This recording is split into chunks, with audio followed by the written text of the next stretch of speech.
Well, it's an issue that's being brought up in the White House. Press Secretary Caroline Leavitt shut down an Associated Press reporter over the issue. Let's take a look. When President Trump last addressed the BRT when he was on the campaign trail, his big push was on tax cuts. He's going there today as he's proposing tax hikes in the form of tariffs. Not and true. I'm curious He's not doing why that. he's prioritizing that over the tax cuts. He's actually not implementing tax hikes. Tariffs are a tax hike on foreign countries that, again, have been ripping us off. Tariffs are a tax cut for the American people, and the president is a staunch advocate of tax cuts. I'm sorry, have you ever paid a tariff? Because I have.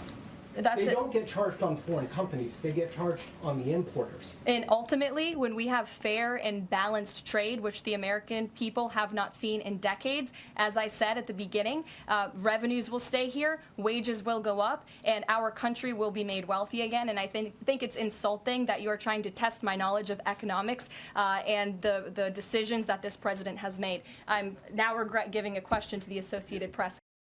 She is so strong. I've had several exchanges with politicians in press conferences, and I understand they can get very heated, but Caroline Leavitt is proving to be such a boss in this situation, and just there's such a massive difference between Caroline and the previous one, Karine Jean-Pierre.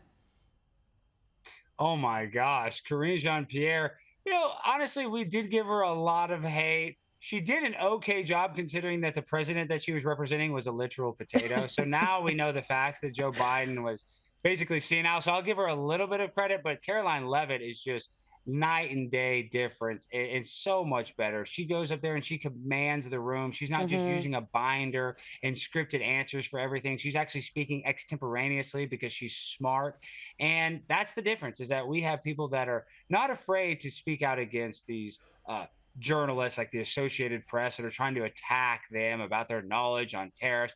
And listen, they're not in there to have an economics lesson. They're in there to find out what decisions Donald Trump is making to help our country. Yeah. But they sit there and they want to try to, instead of being journalists, they want to be activists. And that's the big problem when it comes to the media in America. Yeah, Caroline Leavitt handled it so brilliantly. She's an amazing woman, 27-year-old mother. I also want to speak to you about what's going on in America, or out of space really. 2 astronauts who have been stuck in space for 8 months will be making their way back down to Earth. Thank you, Elon Musk. A SpaceX Falcon rocket will lift off, headed for the International Space Station, where the pair have been stationed since June. And this all occurred when the Boeing Starliner capsule suffered leaks during their trip, which was supposed to be just 10 days. And of course, we have heard from Elon Musk claiming that really it was the Biden administration that refused to let this rescue go ahead due to political reasons, Alex. I know, isn't that so ridiculous? You have some of the top scientists, astronauts that are stuck in space. And because Donald Trump and Elon Musk are aligned ideologically, they're going to let 2 astronauts literally starve in space. I believe that these astronauts, when they get back, that they're going to have to go into quarantine for months because their body is so affected from being in space for so long. So this is what it's all about. This is a clear indication that our politicians aren't about serving the people. They're not about advancing scientific knowledge or advancing interplanetary travel. They don't care about any of that. They would literally let these astronauts die if they thought that would help them politically. So that's where we're at, is that there's people that are stuck somewhere, and now we have somebody that wants to save their lives, and they're doing it a day late, a dollar short, in my opinion. Obviously, I hope they come back safely, but this is ridiculous that we're even talking about this. They went on a 10-day mission, and now they've been up there for months. That just shows you how incompetent our government is. And, I hate to, criticize the space program, but it's pretty bad that we're having this much trouble getting them back. You would think that we'd figured it out by now. Unbelievable. I know, absolutely right. It's hard to even fathom that someone can be stuck up there for that amount of time, but thankfully they are returning.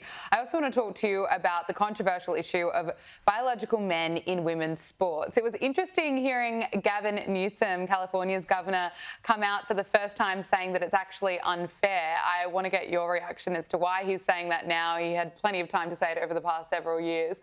But the Trump administration has paused federal funding to Maine universities for failing to ban biological men in women's sports, is certainly in defiance of the president's executive orders. It's great to see that Trump is taking even more action, but why does he even have to do this? Well, because we are so insane that we have Supreme Court justices like Ketanji Brown Jackson that can't even describe or articulate what a woman is. But forget about the fairness, because obviously, that if you're a biological male and you transition, you're going to have a physical advantage against a biological female. But forget about the fairness. This is a safety issue. We've had a trans volleyball player that was literally hurting people with the way that they were spiking the ball. So this is a safety issue. We need to protect women in sports. They shouldn't have to compete against a man.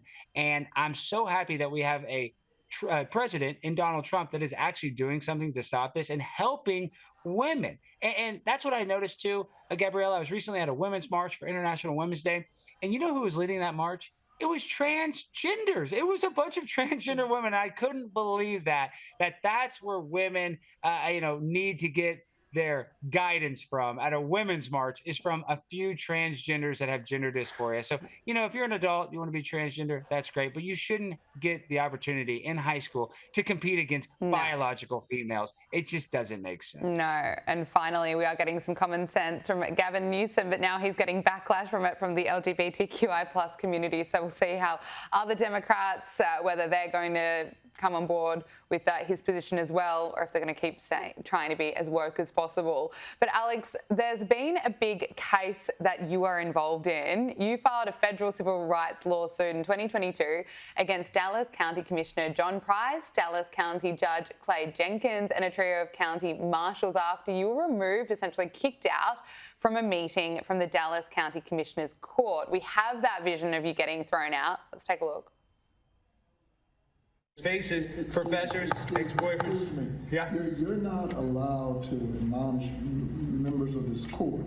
Yeah, I'm just asking. I would like to get some clarification. On here it says, but Judge, what I'm saying, this is talking about a panty raid. You are not. I'm not admonishing. You're not allowed to attack members of this court. I'm not attacking them. Yes, you are. I'm asking a simple question. Now, what's your question? I'm asking what is your question? What was the panty raid about? My question is, he was arrested for a panty raid. You're attacking I'm not allowed members to of court. ask about his You're criminal finished. record. You're finished. I'm not You're allowed to finished. ask about his Now, criminal Marshall, record. move out.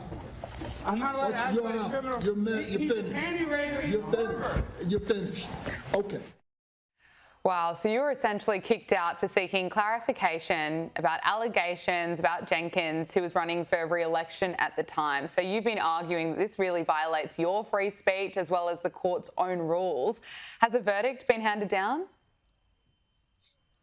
Gabriella, I'm sick to say this. We just got back from federal court today, and because they are elected officials, they have a thing that is called qualified immunity. So now, even though they did admit that they kicked me out and that they didn't even follow the rules, that an elected official is granted a little bit of leeway when they do make a mistake, and that we had to prove that they intentionally limited my free speech because of my viewpoint, which is obvious because he's a liberal candidate and I'm conservative. So they ruled not in my favor, but we have already filed our appeal. So now we're going to take it up to the 5th Court Circuit.